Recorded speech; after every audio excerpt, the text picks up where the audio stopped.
हिंदू धर्म के महाकाव्य महाभारत में द्रौपदी को आग से जन्मी पुत्री के रूप में वर्णित किया गया था। पांचाल के राजा ध्रुपद थे, जिनके कोई संतान नहीं थी। उन्होंने एक यज्ञ करवाया जिसमें द्रौपदी का जन्म हुआ।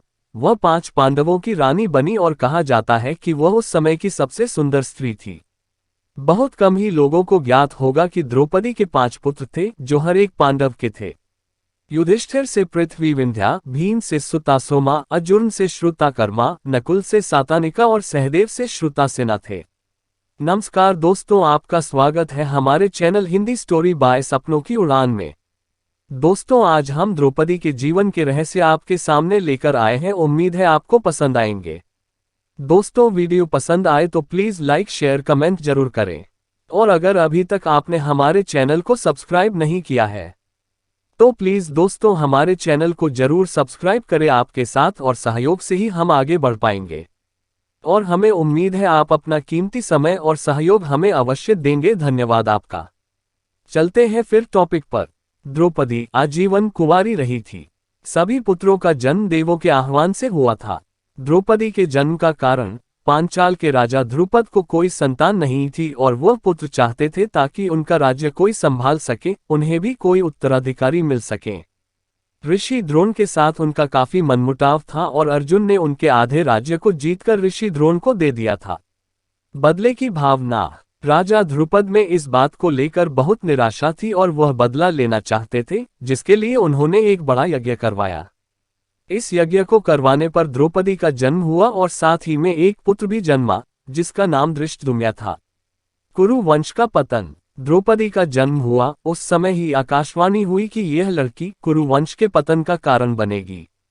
द्रौपदी का विवरण। महाभारत में द्रौपदी को बेहद खूबसूरत बताया गया है। कहा जाता है कि उनकी आंखें फूलों की पंखुड़ियों की भांति थी। वह काफी कुशाग्र और कला में दक्ष थी। उनके शरीर से नीले कमल की खुशबू आती थी। द्रौपदी के लिए स्वयंवर। जब द्रौपदी के लिए स्वयंवर रचाया गया था, उस समय पांडवों को अज्ञातवास मिला हुआ था। राजा ध्रुपद ने अपनी पुत्री के लिए स्वयंवर रचा और एक धनुष प्रतियोगिता रखी। इस प्रतियोगिता को जीतने वाले को उपहार स्वरूप द्रौपदी से शादी करवाई जाएगी, ऐसी घोषणा हुई थी। सर्वोत्तम धनुर्धर। ध्रुपद का कहना था कि इस प्रतियोगिता में जो व्यक्ति तीर को निशाने पर मार देगा, वही मेरी पुत्री से विवाह से कर सकता है, ताकि उनकी पुत्री का विवाह सर्वश्रेष्ठ धनुर्धारी से हो सके। अज्ञातवास। पांडव अपने अज्ञातवास के दौरान भोजन के लिए निकले हुए थे, जहां वह द्रौपदी के विवाह में जा पहुंचे। वहां पर अर्जुन ने तीर चलाया और द्रौपदी को जीत लिया। इस प्रकार द्रौपदी का विवाह हुआ, लेकिन कुंती ध्यान में थी और उन्होंने अपने पुत्रों को अर्जुन का जीता हुआ सामान बांट लेने को कहा, जिससे पुत्रों को पत्नी भी बांटनी पड़ गई। उत्तराधिकारी। पांडवों के प्रवास के दौरान द्रौपदी भी उनके साथ ही रही। बाद में वह हस्तिनापुर वापस आई और अपने पांडवों के साथ रही। वहां भी उनकी मुश्किलें कम नहीं हुई। कौरवों के पुत्र हर क्षण उनका अपमान करते थे। पांडव पुत्रों को राज्य में खांडवप्रस्थ दे दिया गया था, जहां उन्हें गुजर कृष्ण की मदद से इस स्थान को इंद्रप्रस्थ बनाया गया। घाटी में एक महल का निर्माण किया गया। राजासूया यज्ञ।